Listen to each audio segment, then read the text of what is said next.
Hey everybody, Eric Dorward here with the Spartan Rocketry Club, and we are continuing with our build of the Black Brant 12.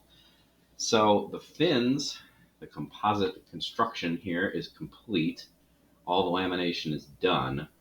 Now it's time for the most time-consuming and frankly kind of exhausting part of this, and that is to turn this into this. So we are going to airfoil and then reinforce the fins that we've created. Now, there's of course many good reasons for this. One is the shape of the airfoil here is significantly more aerodynamic than just a blocky fin like so.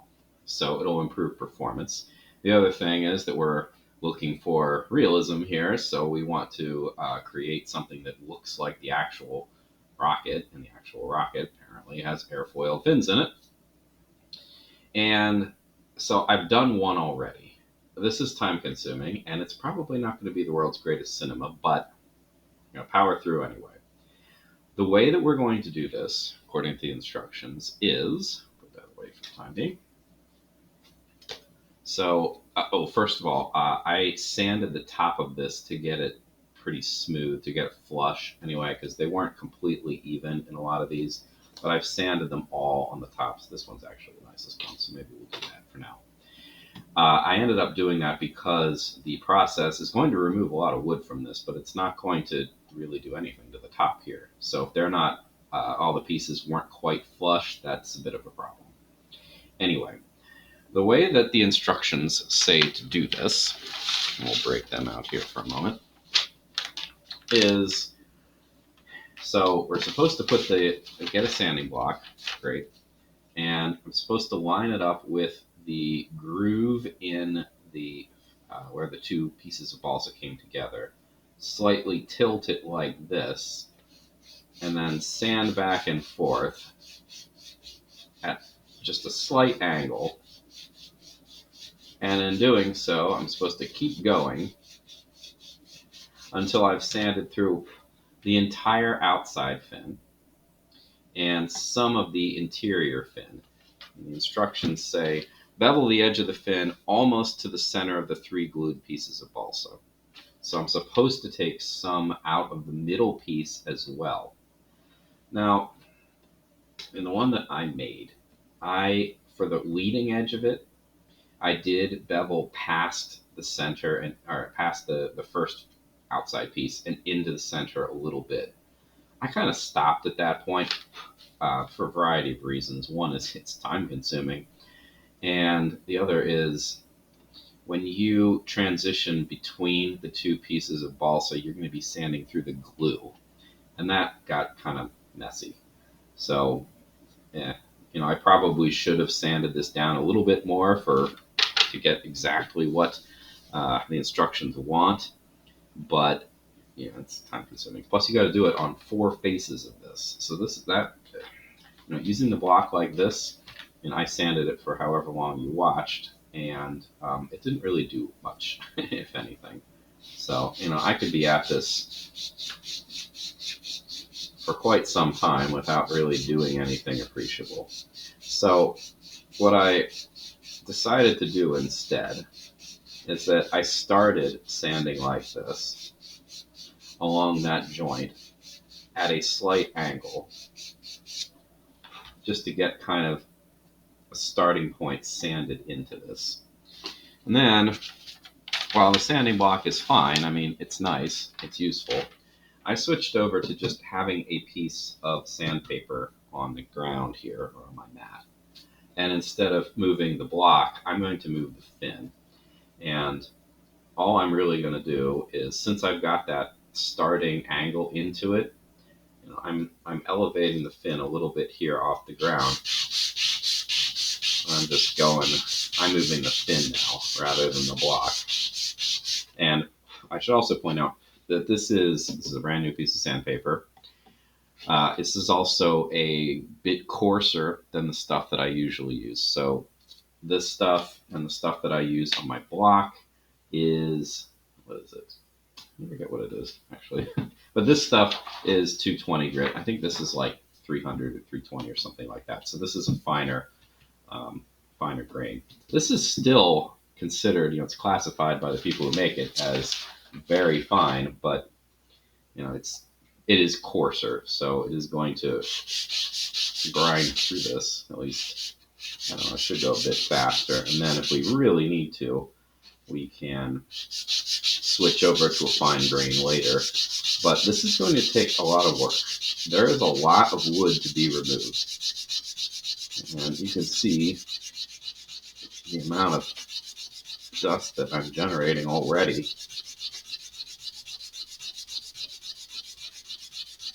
This is definitely the place to be getting. I'm probably going to go through a decent amount of sandpaper doing this.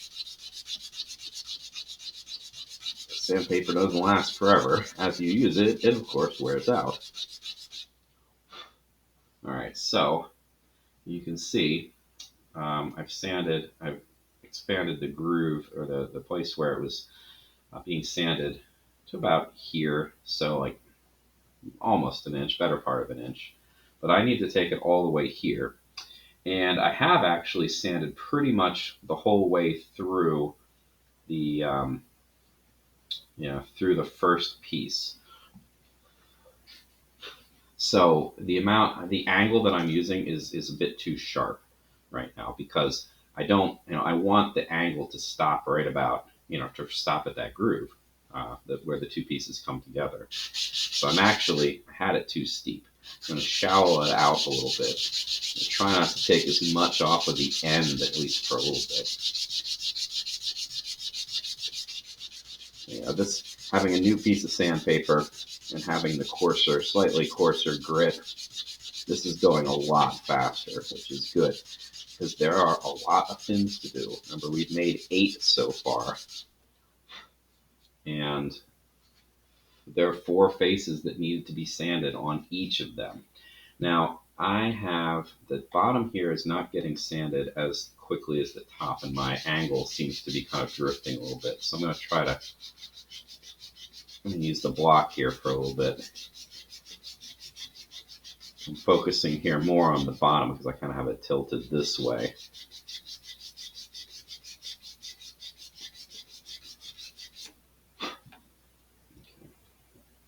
And just kind of watch as you're going to see where you are sanding. So I have the kind of like edge of the angle is right about here now, and I can just feel that.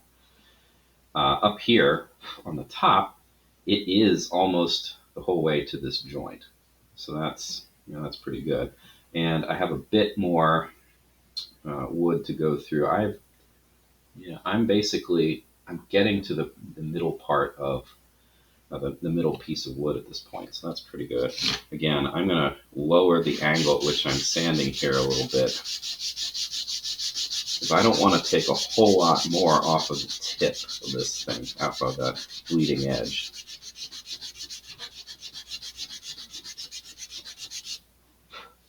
Definitely, stop and see how you're doing from time to time. Make sure that you're not sanding too far, because, too little is you just keep going. Too much, you got a problem. So I've reinforced the seam here with some glue, and the glue is actually acting as a bit of an impediment to my sanding at the moment, because the glue doesn't sand as easily, of course, as the very soft balsa wood. That's okay. All right. I'm generally pretty happy with that. Yeah.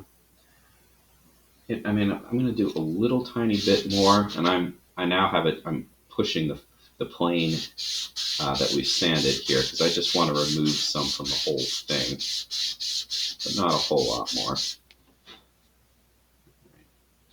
Okay, so that's one of the 4 faces. Now I'm going to turn it around, and again I'm going to line the sanding block up as the instructions say, incline it a little bit, and then try to move the sanding block along that line, which is actually not particularly easy, to be honest with you. Just to start the work here before I switch over to the sandpaper that's on the ground. I've actually put a decent dent in that, so that's great. Try to clear out the sandpaper a little bit. All right. And then I'm going to repeat the process. Yeah, this is somewhat redundant. By the way, I have managed to sand into my fingernails a couple times doing this. So try to keep your fingernails off of the sandpaper. It will definitely sand them just like an emery board. So yeah, unless you want, I've actually sanded entirely too hard and ended up down in the quick of my nail too, which sucked. Didn't like that at all. But yeah, this is repetitive, and you'll probably not notice it if your fingernail is in the sandpaper, and wait until it's too late. So, in looking at the work I've done now, this is kind of too flat, actually. So I'm going to try to put more of an angle here on the end of it, because I'm just kind of like removing the wood entirely, as if I were just like using a plane. I don't want that. I do want it coming off at an angle. All right, so raise it up a little bit more. Sand away.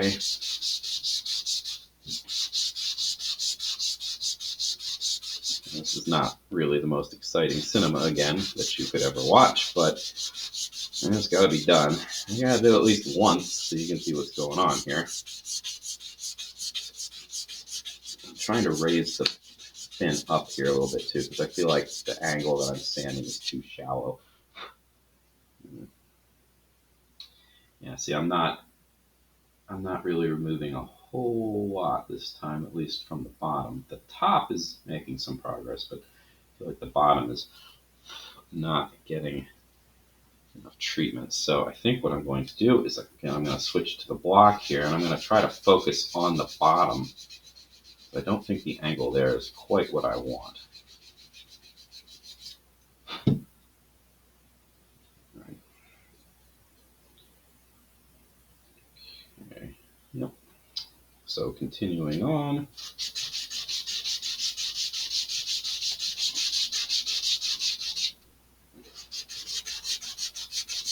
This is just, it's repetitive, unfortunately. I'm almost getting to the point where I'm done with this first fin, which is good. Well, the front of the first fin anyway, because remember, I have to do the back, but I'm not going to do the back on camera. You don't need to see that. This is more than enough.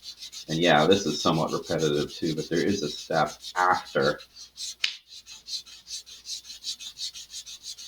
I finish beveling the two sides. Okay, so taking a peek, I'm almost sanded through the outer layer there. Yeah, the bottom's caught up a bit here with the top, which is good. It's just more of this repetitive grind here. And of course, the more you sand, the less effective the sandpaper is going to be, because you can see this stuff is unused. This stuff where it's whiter is very much used, and the sawdust is clogging it. So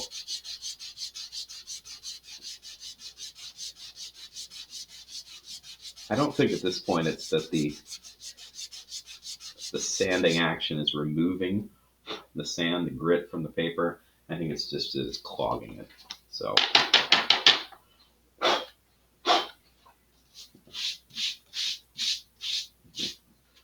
try to get some of the sand out of there, or not the sand, the sawdust, there we go, out of there, and that should improve function here. All right, I'm getting close. I still need to do a little bit more. I'm almost to the interface between the two layers. And the angle here, you want to, of course, keep the angle between the two pieces pretty similar. Actually, this side, the first side I did, could probably stand a bit more. I'm actually going to increase the elevation of this a little bit. Increase the angle. They are pretty close to each other. Because of course, when you're sanding this, it'd be nice to make it perfectly symmetrical, but you're doing this by hand, so it's really hard to do that. It's not like you can just say, well, I'm going to do 50 sanding strokes that way and then 50 that way, and it should be perfect. Well, it's really not how it works, unfortunately. I'm going to do a little bit more to the first side that I was working on. And in general, so the only thing I'd like to do is kind of right back here by the place where the two fins came together on the first fin. That's not quite as sanded as the other one. All right, that looks, actually this could use a little bit more too. All right, do a little bit more just on the edge here. And again, I'm getting to the point where there's glue in between those two fins. So that is kind of where I'm choosing to stop. It does make it difficult to sand through as well. All right, they look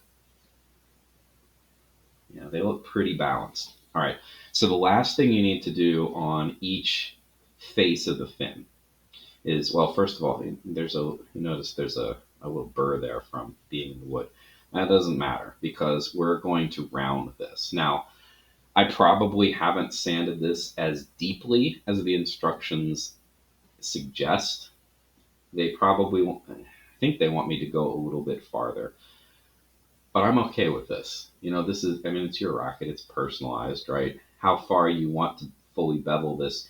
You don't actually want to get it down to a point for a couple reasons. Mostly because this is balsa. It is not super strong. If you have it down to a point, it's going to be fairly weak.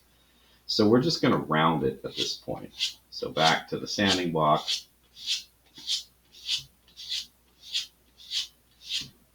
Do like about 10 strokes here in each direction. I'm going to take a peek at what we've got.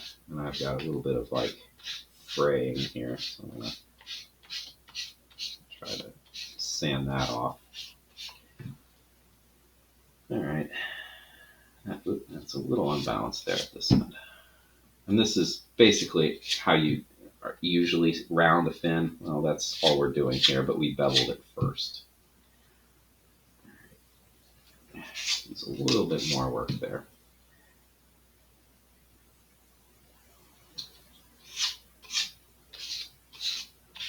Okay.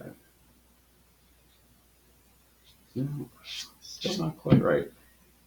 All right, that's better. Looking down the whole length of it, I actually have a bit. This is not rounded here in the middle.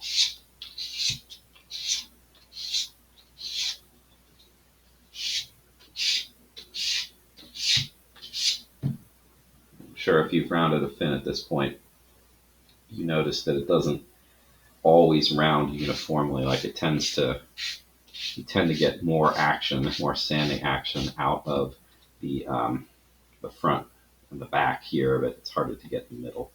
Anyway, looking down this, just having a peek here for myself, it looks, I'm pretty happy with this. Now, the final thing that we need to do here, and this is one of many reasons why this is a grown-up build, an 18-plus build, is the instructions say that after we round it, we are going to harden the edges with CA glue. That would be crazy glue, or, whatever. CA would be, what is it, cyanoacrylate. Yeah, this stuff. So again, this is not something that you should use if you are not grown up, because you could easily glue this to yourself, or you could glue yourself to yourself, or whatever. And honestly, this is not exactly the right glue that I should be using here. CA glue comes in a variety of viscosities. That would be how runny or thick it is. This stuff is thin, but it is not as thin probably as I should be using here. There is stuff that is water thin, and this is close to that, but it's a little stickier. It's a little gloppier than that.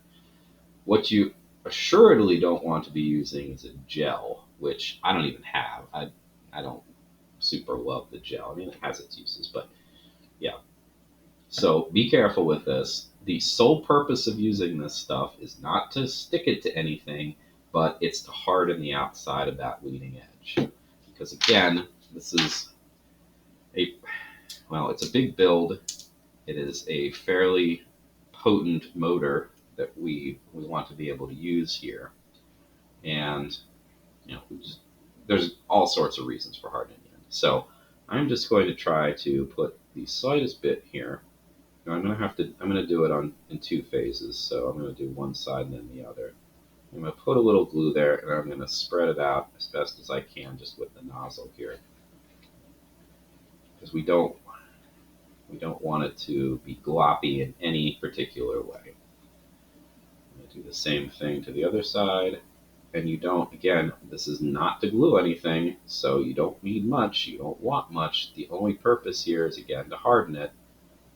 So as little as possible, as thin as possible, so you don't end up with any glops, because this is hard to sand out if you end up with any gloppiness. All right. I'm pretty content with that, so I'm going to put it there. Notice I am not putting it where it could stick to anything.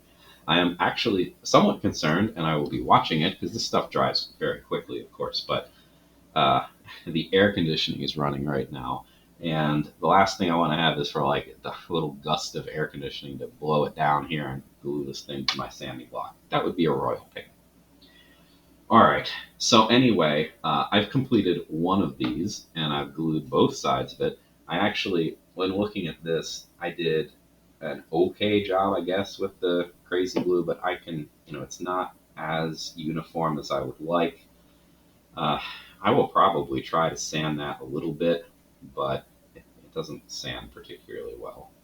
So when you end up using the crazy glue, you are going to lose. If you don't use the super paper or water thin stuff, and you don't spread it out very nicely, you're probably going to lose a little bit of the rounding, and that's okay. I did the back end of this. There's more wood here, obviously. I didn't sand this as deeply as the front, so this is a narrower point, and this is a little bit more rounded, but I still, basically I sanded it until I got to the middle layer, and then I stopped. The front end, I sanded a little bit past that interface and then stopped. But that's not really what the instructions want you to do. Pretty sure they want it to be uniform both directions. But this one, by the way, is the one that I had to fill, and you'll notice that the wood fill that I was using has kind of settled in a little bit, so this definitely needs another coat. And in the sanding process, you'd think removing all that material would make this, absolutely pristine, but it doesn't. There's still grain in this wood, so these things are going to require the full treatment. So the wood's fill, and then the sanding sealer, and then priming with paint and all that stuff. So yeah. Anyway, I've got one down. Half of this is done, so I've got 2 more big ones, 4 more small ones. These should go a lot faster, of course, because they're thinner, but they're also going to be more fragile, so I'm going to have to be extra careful with those. And yeah, it's going to be a while before the next video gets posted, because I'm not really making it through this very quickly. Fortunately, there is a third set of fins, and they are plastic, so thank goodness we don't have to airfoil them. All right, I will continue working on these slowly but surely, and I will see you in the next video, whenever that happens to be. Thanks for watching.